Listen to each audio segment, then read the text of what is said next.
إن الحمد لله نستعينه ونستغفره ونؤمن به ونتوكل عليه ونعوذ به من شرور أنفسنا من سيئات أعمالنا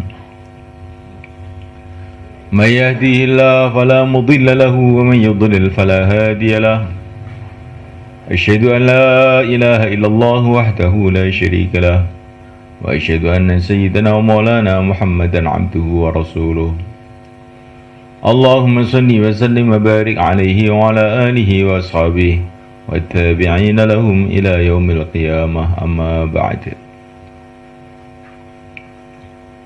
فقد قال تعالى في كتابه الكريم إن الذين قالوا ربنا الله ثم استقاموا تتنزل عليهم الملائكة ألا تخافوا ولا تحزنوا وأبشروا بالجنة التي كنتم توعدون نحن أولياؤكم في الحياة الدنيا وفي الآخرة ولكم فيها ما تشتهي أنفسكم ولكم فيها ما تدعون نزلا من غفور رحيم ومن أحسن قولا ممن دعا إلى الله وعمل صالحا وقال إنني من المسلمين. Hadirin yang dimuliakan Allah SWT, majlis kita ini adalah majlis fikir sebagaimana yang diriwayatkan dari yang mulia pimpinan kita, junjungan kita Nabi Agung Muhammad alaihissalam. Fikir ini nilainya sangat tinggi. Satu hari baginda Nabi bertanya kepada seorang sahabatnya, yaitu Abdullah ibnu Abbas radhiyallahu ta'ala anhu, yang masih kecil waktu itu dan sekaligus juga merupakan keponakan beliau.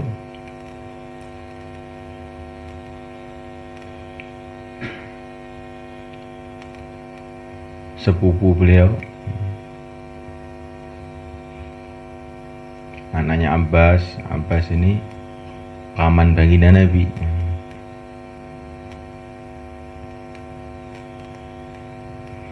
Maka Nabi bertanya kepada Abdullah bin Abbas, "Ya Abdullah, apa yang sedang kamu fikirkan?"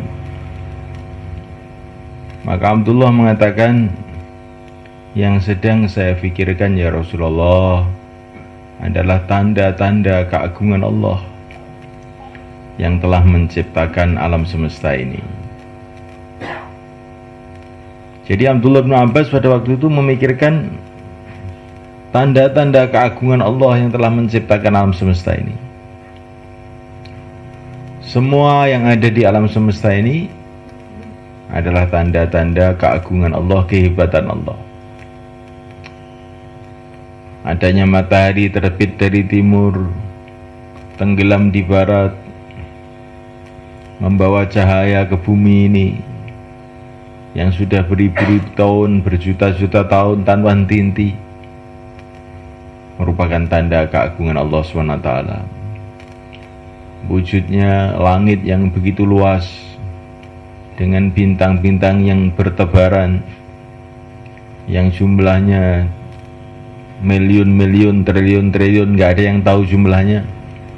Tanda keagungan Allah. Wujudnya daratan, lautan, gunung-gunung, tumbuh-tumbuhan yang beraneka ragam, yang hijau, yang kuning, yang pahit, yang manis, yang untuk makanan, untuk jamu, untuk segala macam keperluan, untuk bumbu-bumbuan, tanda keagungan Allah SWT. Allah menciptakan merica, menciptakan pala, menciptakan lombok, menciptakan garam. Coba ini kalau kita makan garam, makan sambal, makan ikan, makan ayam. Kita bayangkan kalau Allah itu tidak menciptakan bumbu-bumbu semacam ini, kayak apa kita makan tuh? Anyep saja. Tanda keagungan Allah SWT. Hembusan angin. Bagaimana kalau dunia ini nggak ada angin kira-kira? Pabrik mana yang bisa mendatangkan angin? Tanda keagungan Allah SWT. Datangnya siang, datangnya malam, tanda keagungan Allah SWT.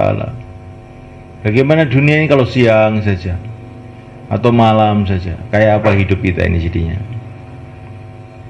Wujudnya laki-laki, wujudnya perempuan, wujudnya binatang-binatang, wujudnya sapi, wujudnya kambing, wujudnya ayam. Semua adalah tanda-tanda keagungan Allah SWT. Setetes air pun tanda keagungan Allah SWT. Karena setetes air ini kalau tidak diciptakan oleh Allah, seluruh dunia mau menciptakan setetes air nggak bisa. Seluruh dunia mau menciptakan sebutir pasir nggak bisa. Kalau orang mau mikir, sebutir pasir pun tanda keagungan Allah SWT. Kalaupun di dunia ada manusia pandai, itu pun tanda keagungan Allah SWT, karena Allah yang menciptakan mereka. Jangan kita takjub dengan makhluk apa saja, takjublah dengan yang menciptakannya, Allah Subhanahu wa ta'ala. Inilah yang kurang lebih yang difikirkan oleh Sayyidina Abdullah bin Abbas. Maka baginda Nabi suka dengan fikir Abdullah bin Abbas ini. Maka beliau mengatakan, fikir kamu ini Abdullah lebih baik daripada ibadah setahun yang tidak ada fikir demikian. Kalau ibadah dengan fikir demikian, ya pahalanya sudah tambah banyak lagi. Kemudian baginda Nabi SAW berjumpa dengan Sayyidina Abu Hurairah radhiyallahu ta'ala anhu. Maka baginda Nabi bertanya, "Hai Abu Hurairah, yang kamu pikirkan apa sekarang?" "Ya Rasulullah, yang saya pikirkan itu mengenai keadaan akhirat nanti bagaimana." Mikirkan keadaan akhirat. Bagaimana alam kubur, bagaimana padang mahsyar yang 50.000 tahun, bagaimana sirat, bagaimana surga, bagaimana neraka. Di akhirat cuma ada 2 tempat yang begitu luas. Surga yang disediakan oleh Allah untuk orang-orang iman, istana-istana dari emas, dari intan, sungai-sungai dari susu, dari madu, kenikmatan yang tidak ada batas. Di sanalah tempatnya para nabi, para rasul, para wali Allah, dan orang-orang yang beriman. Tempat yang begitu indah sekali, nggak bisa dibayangkan. Seumpama kita pernah melihat surga, kita dikasih dunia seisinya ini gratis pun nggak akan mau.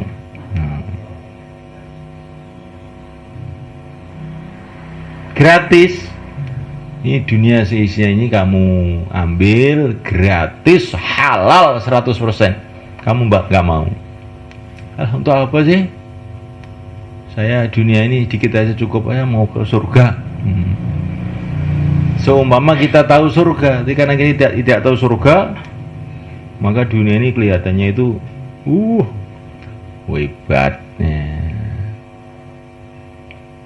Maka Nabi itu ditawari oleh Allah, gunung-gunung mau dijadikan emas. Nabi nggak mau, karena Nabi itu sudah pernah melihat surga. Waktu Mi'raj Nabi pernah melihat surga. Gunung-gunung emas dikasih, enggak ada. Untuk apa ya Allah? Padahal yang nawari itu Allah, berarti ini halal 100%. Ini nggak mau Rasulullah.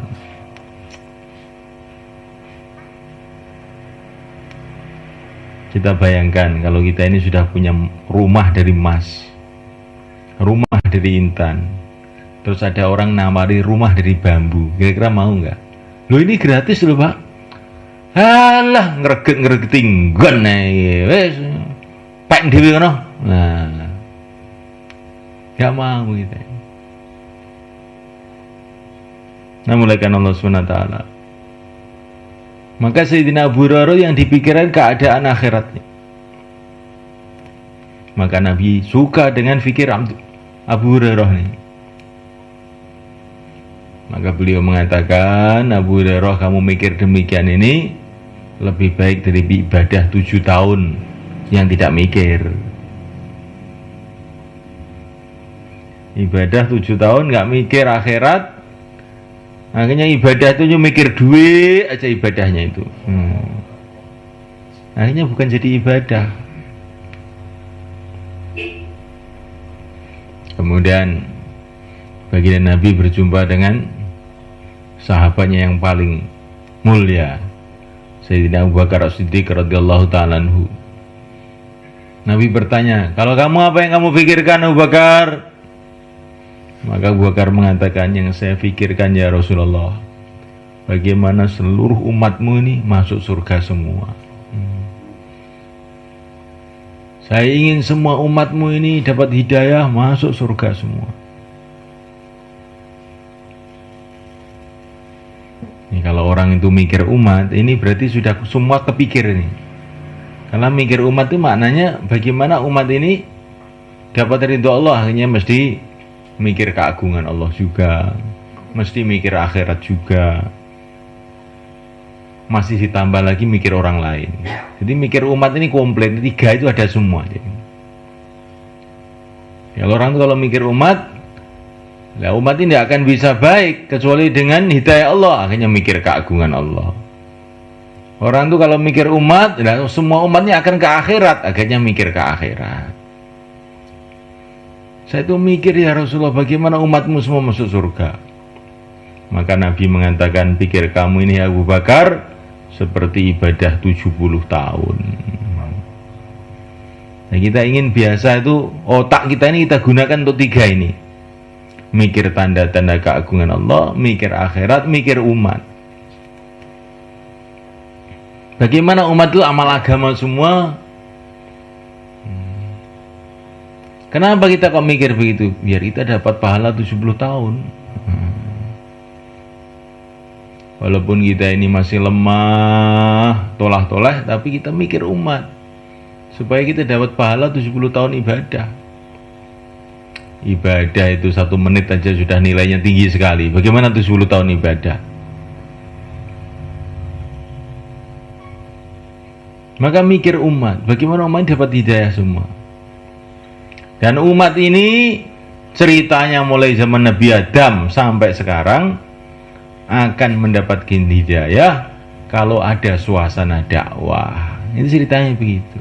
Jadi mikir umat itu maksudnya adalah bagaimana wujud suasana dakwah di kalangan umat ini.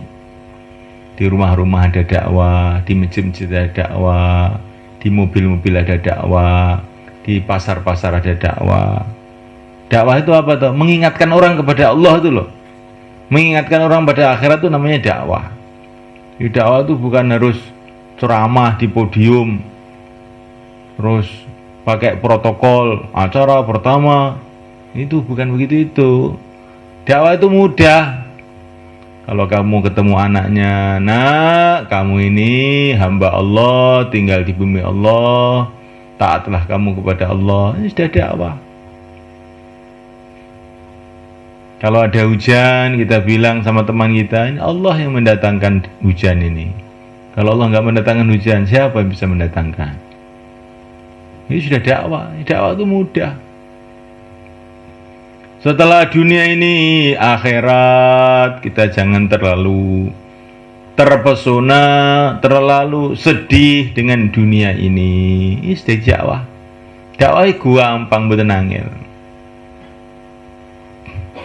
Ya kalau wujud dakwah, maka akhirnya orang itu ingat pada Allah. Kalau ingat pada Allah, akhirnya amal agama. Lah supaya wujud dakwah itu bagaimana caranya? Nah ini, orang itu harus menyiapkan waktu untuk dakwah. Supaya wujud dakwah, orang itu harus menyiapkan waktu untuk dakwah. Supaya wujud pasar bagaimana? Orang-orang harus menyiapkan waktu untuk perdagangan. Supaya wujud sekolahan bagaimana? Orang-orang harus menyiapkan waktu untuk sekolahan. Supaya wujud pabrik bagaimana? Orang-orang harus menyiapkan waktu untuk pabrik. Supaya wujud pertanian bagaimana? Orang-orang harus menyiapkan waktu untuk sawah. Supaya ada dakwah kemana? Orang-orang harus menyiapkan waktu untuk dakwah. Ini segenah ini. Ini sudah jelas ini. Makanya untuk mewujudkan dakwah ini, kita ini harus kita siapkan. Laki-laki kita tiap hari 2,5 jam duduk di masjid mikirkan mewujudkan dakwah. Tiap bulan 3 hari untuk memikirkan dakwah ini. Tiap tahun minimal 40 hari. Yang belum 4 bulan, keluar 4 bulan. Setiap malam Jumat kumpul di markas mikirkan dakwah. Kalau ini kita buat 2,5 jam, 3 hari, 40 hari, 4 bulan, hadir malam markas. Nanti tiba-tiba dakwah ini hidup di mana-mana. Di mana-mana hidup dakwah. Ketika dakwah hidup di mana-mana, agama hidup di mana-mana. Akhirnya kita dapat pahala dari mana-mana. Pasar mendatangkan pahala, masjid mendatangkan pahala, sawah mendatangkan pahala, ladang mendatangkan pahala, kantor mendatangkan pahala. Semua mendatangkan pahala ketika di sana ada dakwah. Kalau pasar itu ada dakwah, kayak pasarnya orang Madinah zaman Nabi, maka di pasar itu ada dakwah, akhirnya orang pada amal agama di pasar. Akhirnya perdagangannya jadi baik, tidak tipu menipu, tidak ada pertengkaran, mengikuti syariat. Akhirnya dari pasar itu muncul orang-orang baik, muncul wali-wali Allah dari pasar. Ketika di ladang-ladang di Madinah ada dakwah yang digerakkan oleh Mus'ab bin Umair radhiyallahu ta'ala anhu, sahabat Nabi dikirim ke Madinah, namanya Mus'ab bin Umair, gerak di Madinah selama 1 tahun. Belum ada masjid, Madinah belum ada masjid waktu itu. Geraknya di ladang-ladang, kebun-kebun kurma, sumber-sumber air. Maka dari ladang-ladang, dari sumber-sumber air, kebun-kebun kurma, muncul wali-wali Allah. Muncul wali-wali Allah. Nah, mulaikan Allah SWT, maka kita betul-betul usaha. Ini ibu-ibu kita pikir, ini anaknya yang laki-laki. Kalau yang masih belajar di sekolahan, waktu perayaan dikeluarkan 40 hari atau berapa hari saja. Yang sudah tidak di sekolahan, diusahakan dikeluarkan berapa hari saja, 4 bulan, 40 hari, 3 hari. Suaminya didorong, suamiku, kamu keluar dari jalan Allah. Baru mikir saja kamu sudah dapat pahala 70 tahun. Kamu keluar 4 bulan, urusan anak, urusan kambing, urusan rumah, saya yang ngurus. Kamu berangkat 4 bulan. Kalau kamu berangkat 4 bulan, saya di rumah ngurus rumah, saya dapat pahalanya juga. Karena katanya dalam satu hadis, orang yang membantu orang keluar dapat pahala orang keluar. Kamu keluar, saya yang ngurus rumah, saya di rumah dapat pahala seperti orang keluar juga. Hei suamiku, hidup ini cuma sekali, nggak ada hidup 2 kali di dunia ini. Setelah dunia ini adalah akhirat selama-lamanya. Kamu kok belum keluar 4 bulan, terus bagaimana? Kamu rugi, saya rugi, anak-anak rugi, umat seluruh alam rugi. Nah, kalau kamu keluar 4 bulan, kamu dapat pahala, saya dapat pahala. Anak dapat berkah, umat seluruh alam dapat berkah semua. Cepat keluar 4 bulan. Ini tasnya, berangkat sekarang juga, jangan ditunda-tunda. Nah, kalau istri demikian ini, insya Allah di akhirat nanti ini yang akan menjemput kita di surga ini. Nah. Jadi kita ini ingin jadi istri model bagaimana? Nah, kita pikir. Kalau istri model tiap harinya belanja, mikir duit, tak wis akeh tunggale ombyoan, karungan. Nah, istri yang ngajak kepada agama, lah ini yang mahal. Istri yang ngajak berjuang, itulah istri-istrinya baginda Nabi SAW. Istrinya para sahabat. Ini yang untuk laki-laki, yang untuk ibu-ibu juga, yang belum pernah keluar 3 hari, ikut keluar 3 hari, diatur. Yang sudah keluar 3 hari, sekarang waktunya 15 hari. Kalau sudah 15 hari, nah, diatur, dimusyawarahkan, sehingga bisa keluar 40 hari. Kalau sudah keluar 40 hari, bagaimana mikir keluar negeri? Luar negeri ke IPB 2 bulan. Kalau sudah keluar negeri ke IPB, mikir ke negeri-negeri yang lain, ke negeri Arab, ke Eropa, kemana-mana. Lah apa ya bisa, wong saya ini bahasanya bahasa Jawa tok, kok disuruh ke negeri Arab. Oh, dakwahnya ajaib nih, bahasa Jawa pun negeri Arab paham juga. Dulu para sahabat dakwah ke Persia, ke Romawi, ke luar negeri itu taunya bahasa Arab saja, nggak ngerti bahasa Inggris, nggak ngerti bahasa Persia, nggak ngerti bahasa Romawi. Para sahabat tuh ngertinya bahasa Arab tok. Tapi nanti orang-orang sudah pada bingung menterjemah semua, akhirnya pada masuk Islam. Kamu juga begitu, bisanya bahasa Jawa, pergi ke Arab, nanti orang Arab terjemah bahasa Jawa kita. Nah, akhirnya orang-orang Arab pun mikir agama, mikir dakwah, kita dapat pahalanya. Ini kemarin jamaah dikirim ke Hong Kong sama ke Macau. Jamaah Masturat dari Semarang dikirim ke Macau. Macau itu tempatnya maksiat seluruh dunia itu di sana. Di sana itu sekarang tuh ada dakwah. Itu ke Hong Kong nyebrang kira-kira 15 menit. Nah, di sana, wes tempat rusak nggak karuan. Sekarang ada masjid. Nah, dikirim sama Mas Surot. Nah, wanita-wanita 4 pasang dikirim ke sana. Sudah ada 3 rumah siap. Sudah ada 7 rumah siap menerima di sana. Di tempatnya kerusakan, ketika ada dakwah, hidayah datang. Maka ini dari Temboro mau kita kirim ke sana juga ini. Yang sudah pernah ke IP 2 bulan kirim ke sana. Yang belum pernah ke IP ya ke IP dulu. Yang mampunya 3 hari, 3 hari dulu. Masya Allah, di Hong Kong itu Pak, ada jamaah-jamaah surat itu 2 tahun di sana. Ada yang 4 tahun, 6 tahun. Tapi sayangnya ini jamaah golek duit. Dari Magetan juga banyak itu. Bukan 3 hari, bukan 40 hari, 2 tahun.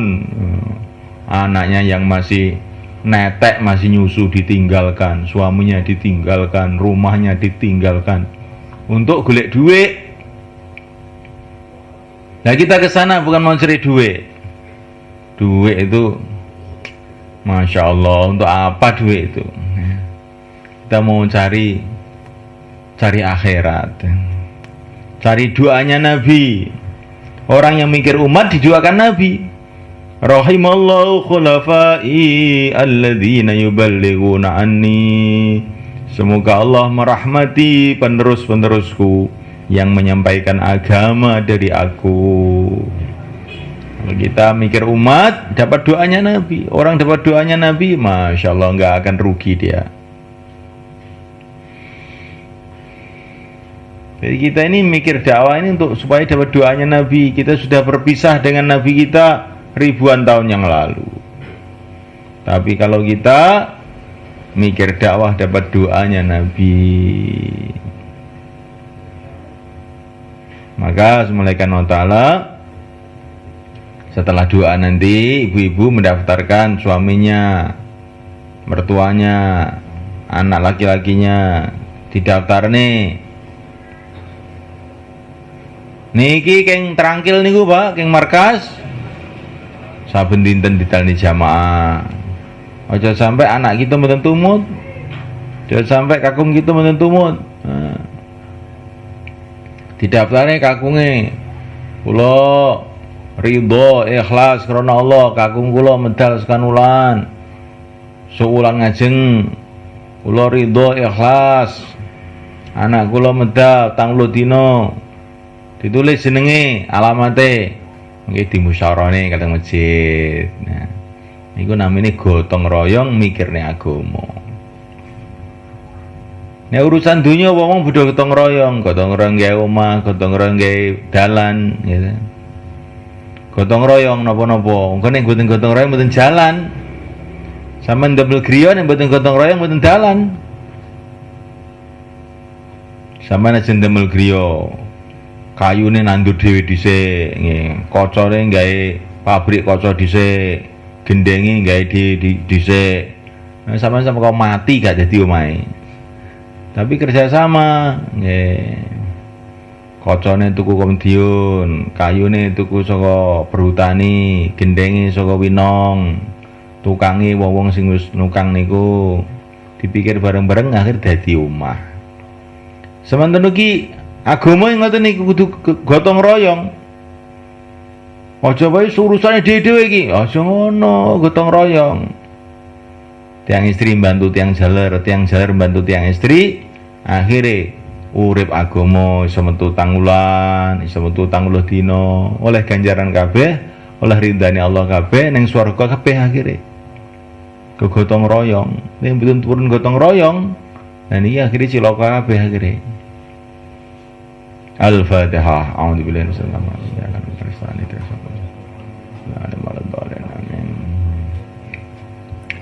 Allahumma shalli wa sallim ala sayyidina Muhammad wa ala ali sayyidina Muhammad wa radhiyallahu ta'ala an kulli ashabi Rasulillah ajma'in. Alhamdulillahi rabbil alamin. Rabbana ighfir lana dhunubana wa israfana fi amrina wa tsabbit aqdamana unsurna 'alal qawmil kafirin. Ya Allah, ampunilah kami ya Allah. Ampunilah kedua orang tua kami ya Allah, ahli keluarga kami, teman-teman seperjuangan kami, santri-santri kami, tetangga-tetangga kami, anak cucu kami, orang tua kami, umat Islam seluruh alam ya Allah.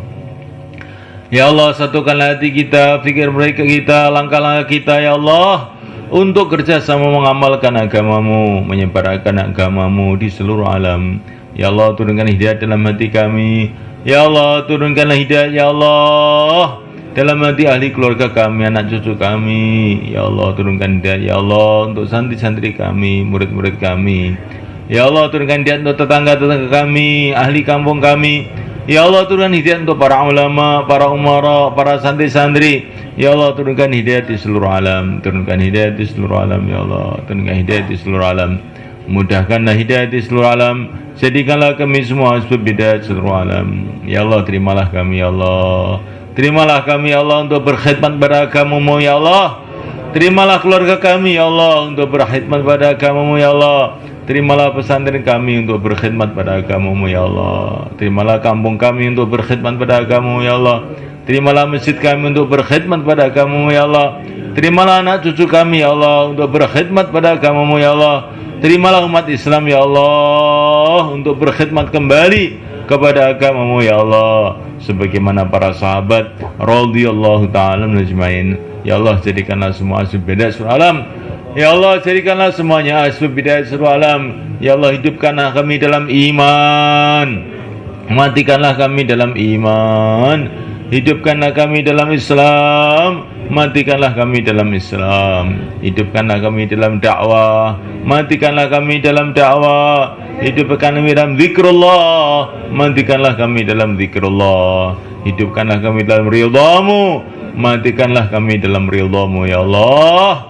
Matikanlah kami dalam ridhamu ya Allah. Kumpulkanlah kami ya Allah bersama orang-orang yang kau ridhai di surga Firdaus, bersama Rasulullah SAW, bersama para sahabat, bersama para wali-walimu, bersama seluruh orang yang beriman ya Allah. Rabbana atina fid dunya hasanah wa fil akhirati hasanah wa qina adzabannar.